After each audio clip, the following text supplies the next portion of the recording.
ওই ৬,০০০ টাকার জন্য তারা নামাচ্ছে? আমরা এখানে আসছি আমরা বিজয় ছিনিয়ে নিতে। আমাদের জিএম স্যারদের মাধ্যমে ভয় দেখানো হচ্ছে। বিগত দিনে আমাদের স্যারদের যাদের জামায়াত বিএনপি দোষর ট্যাগ দিয়েছিল তাদেরকেই আবার ১৭ অক্টোবর ১৬ অক্টোবর তাদেরকে চাকরিচ্যুত করে তাদেরকেই আওয়ামী লীগের দোষর স্বৈরাচার ট্যাগ দিয়েছে। এটা কি আসলে আমাদের স্বাধীন দেশে এখনো ট্যাগিং চলবে? তাহলে আমাদের ট্যাগিং কেন দেওয়া হচ্ছে? জিএম স্যারদের মাধ্যমে আমাদের যে সকল কর্মীদের এখনো ভয় দেখানো হচ্ছে, বাধা দেওয়াতে হচ্ছে, আমি তাদের উদ্দেশ্যে বলতে চাই, যখন পুরো একটা সরকার, সকল ধরনের প্রশাসন সবকিছু দেশের আমাদের সাধারণ মানুষের বিরুদ্ধে ছিল, তখনও কিন্তু ছাত্র জনতা ভয় পায়নি।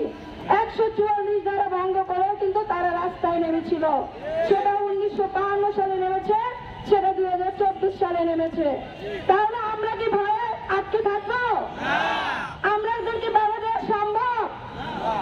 আমরা কি সব শৃঙ্খল ভেঙে আমরা এখানে উপস্থিত হতে পারবো? আমরা কি গণজোয়ার বাড়াতে পারবো? আমাদের এই আন্দোলন কিন্তু শুধু পল্লী বিদ্যুতের শ্রমিকদের কর্মীদের আন্দোলন নয়। আমরা সবাই এদেশের প্রত্যেকটা মানুষ ভুক্তভোগী বিদ্যুৎ বিলের কারণে। প্রত্যেকটা দেশে, আপনার দেশের যে প্রান্তেই যাবেন না কেন, সবাই বলবে আমার গত মাসে ২০০ টাকা বিল হলে আমার এ মাসে ২০০০ টাকা বিল আসছে। এটাই কি পল্লী বিদ্যুতের কর্মীদের?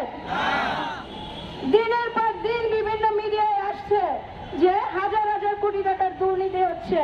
তাদের বিরুদ্ধে কোনো ব্যবস্থা নেওয়া হয়েছে? আপনারা শুনছেন? তাহলে আমার একটা ডাস্টবিনের ছবি প্রকাশ করে তাহলে কেন চাকরিচ্যুত করা হবে? এইটা কি আমার দেশ? এই জন্য কি আমরা ২৪-এ আছি?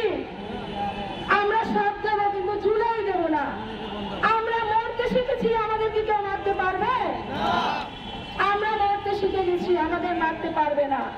এই আন্দোলন যেহেতু আমাদের সকলের আন্দোলন, এই আন্দোলন শুধুমাত্র পল্লী বিদ্যুতের কর্মীদের নয়। আমি বিশ্বাস করি দেশের প্রত্যেকটি মানুষ, প্রত্যেকটি দল মত নির্বিশেষে আমাদের সাথে যোগদান করবে। আমরা বিজয় নিয়ে আসবই, বিজয় নিয়েই ঘরে ফিরবো, নয়তো আমার লাশটা পৌঁছে দিবেন আপনারা। আমাদের চুক্তিভিত্তিক যে ভাইদেরকে রাখা হয়েছে, আপনারা বলুন চুক্তিভিত্তিক কাদের রাখা হয়?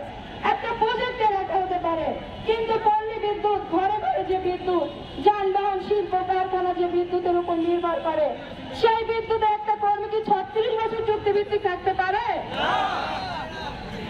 একটা শ্রমিক যারা জীবনের ঝুঁকি নিয়ে কাজ করে, তাদের কি রেস্টের প্রয়োজন হয় না? তাদের কি একদিনের ছুটি প্রয়োজন লাগে না? তাদের কি ঈদ নাই? তাদের কি উৎসব নাই? তাহলে কেন দৈনিক মজুরিতে লাল শ্রমিক নিয়োগ দেওয়া হবে?